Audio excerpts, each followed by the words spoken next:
Love is often described as a beautiful feeling, inspiring books, music, and films, but when love turns dangerous, especially in the hands of someone sick, it can become so destructive that it shatters lives, careers, and families.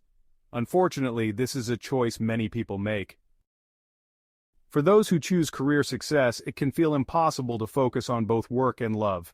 Eventually, though, the longing for human connection grows, as we see in the tragic story of Danielle Finley Jones. Danielle was a 31-year-old teacher from the suburb of Kogarah in Sydney, Australia. She was a passionate footballer who had been playing since her teenage years and had worked her way up to captain of her local football team. She was highly respected by her teammates and coaches, admired for her leadership, and known for her athleticism, intelligence, and feminine charm. Danielle's life had always been full of energy. From a young age, she was the life of every party, easy to talk to and always up for a good time. She remained close to her mother after her parents' divorce, and her brother Blake was a constant source of support. She lived in her mother's house where they shared a deep bond. Danielle's life was full of friends, family, sports, and a successful career, but there was one thing missing: love. Danielle had put her personal life on hold, prioritizing her career and sports over relationships. But by late 2022, she was ready to change that. She joined a dating app, seeking not just a casual fling, but someone to build a real future with, someone she could settle down with and eventually start a family. It was through this app that she met Ashley GD, a 30-year-old who worked in the trade industry. They hit it off quickly, going on 2 dates and feeling an instant connection. Danielle's mother later said that this was the first time Danielle had met someone she was seriously considering building a future with. Things seemed to be progressing well. Ashley appeared to be caring, smart, and committed, qualities Danielle had been looking for. But soon, friends and family began noticing something unsettling. Ashley was not like the other men Danielle had dated. He was far more jealous and controlling. At first, Danielle was drawn to this intensity, seeing it as a challenge, but she had no idea where it would lead. Then, in December 2022, things took a dark turn. Danielle and Ashley had planned their third date, coinciding with Danielle's annual Christmas gathering with friends, a tradition she had always cherished. This was a big step for Danielle, introducing her boyfriend to her inner circle. It was supposed to be a happy, festive occasion, but instead, it would mark the beginning of a tragedy. What began as a new relationship, full of promise, ended in a nightmare. The excitement of love turned into an obsession, leading to a heartbreaking and fatal consequence. The holidays were just around the corner, and Danielle was excited but a bit nervous. She wasn't sure how her new boyfriend, Ashley, would get along with her friends. A lively group gathered at a bar in a local park on the outskirts of the city, where they ordered drinks and snacks. To Danielle's relief, Ashley seemed to hit it off with everyone right away. The evening was filled with laughter and warmth. For the first time, Danielle was in a serious relationship, and her friends were happy for her.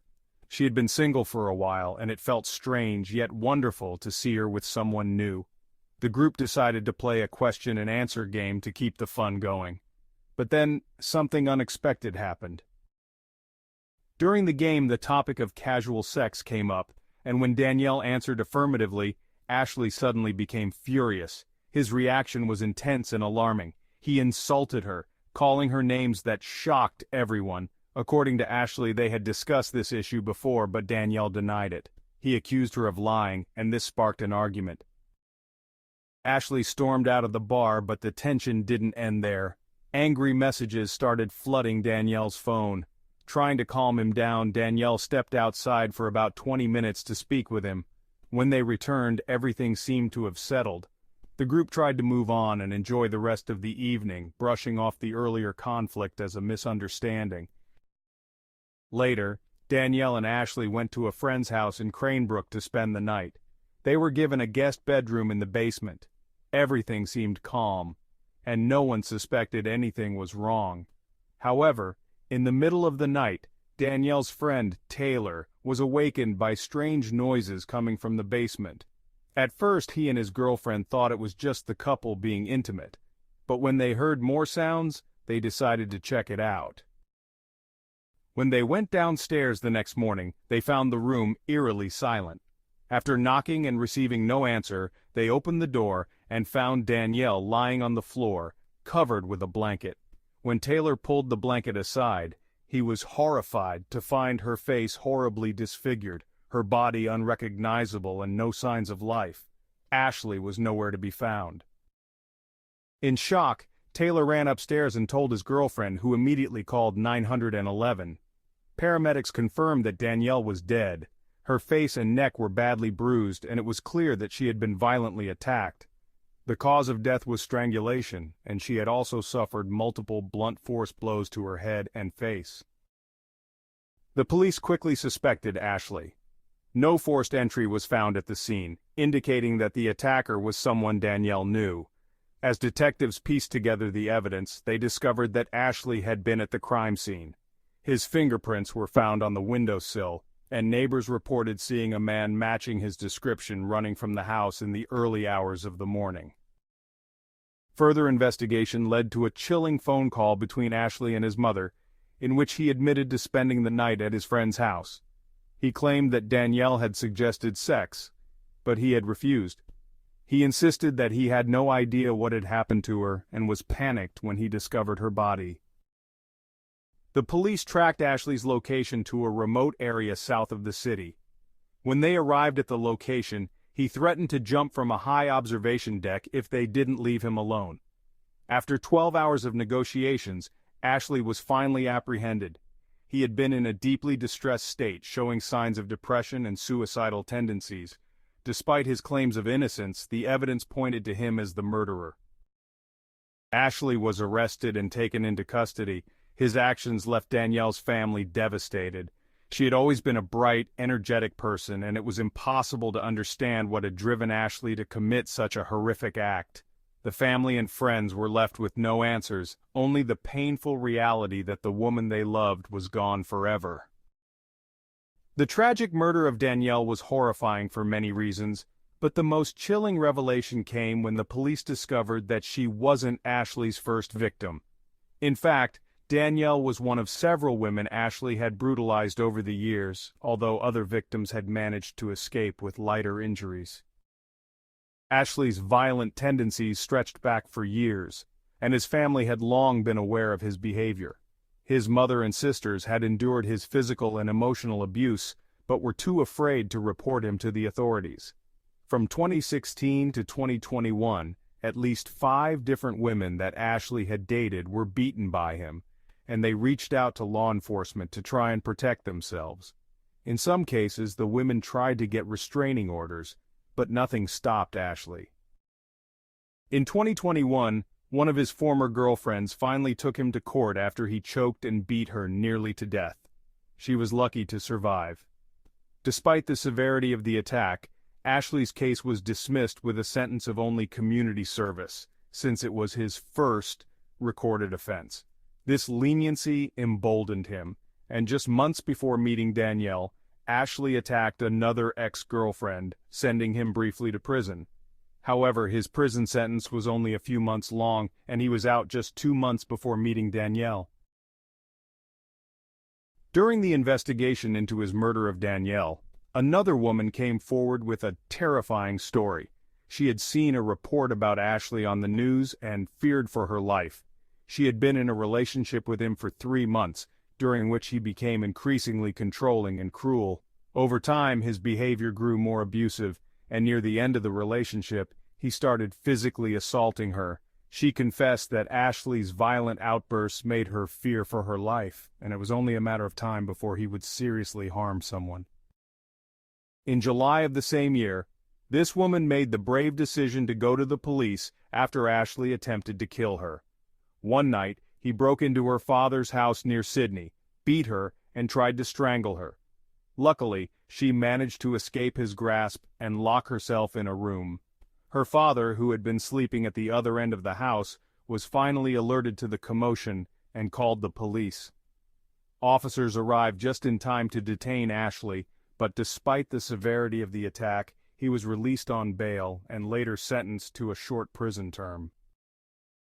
This pattern of abuse seemed to be a cycle with no end. Despite being arrested multiple times and facing numerous allegations of violence, Ashley's light sentences allowed him to continue harming women. Before the murder of Danielle, he had already been accused of over 14 violent incidents within just 2 years. One mother, whose daughter had been terrorized by Ashley, even contacted the police, urging them to take action before more women suffered at his hands. It wasn't until the murder of Danielle that the police began to take Ashley's history of abuse more seriously. By then, his ex-girlfriends had shared harrowing stories of manipulation and control. One woman even needed psychological help to recover from the trauma of her relationship with him, yet Ashley's violence was largely ignored until it was too late.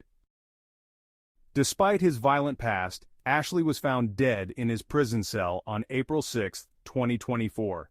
The cause of death was believed to be suicide, though authorities are still investigating the circumstances. During his time in prison, Ashley denied any responsibility for the crimes he committed, and psychiatrists suggested he may have tried to use an insanity defense to avoid facing the consequences. Some speculate that Ashley may have been murdered by his cellmates, possibly in retaliation for the pain he caused to so many. Danielle's family, devastated by the loss of their loved one, turned their grief into action. They began advocating for changes to the law, hoping to prevent other women from falling victim to violent abusers like Ashley.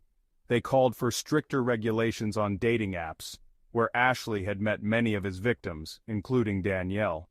They argued that dating platforms should require users to disclose any criminal records, especially those related to violence, so that others could avoid dangerous individuals.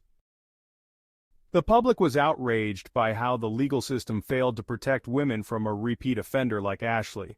Danielle's family, supported by the families of other victims, pushed for legislative changes that would require better background checks on people using dating apps. Their goal was to make it more difficult for violent criminals to hide behind false identities and manipulate others. Currently, Danielle's family is fighting for the mandatory inclusion of criminal background checks in dating app profiles. They've garnered widespread support from the Australian public, with many agreeing that such measures could prevent further tragedies.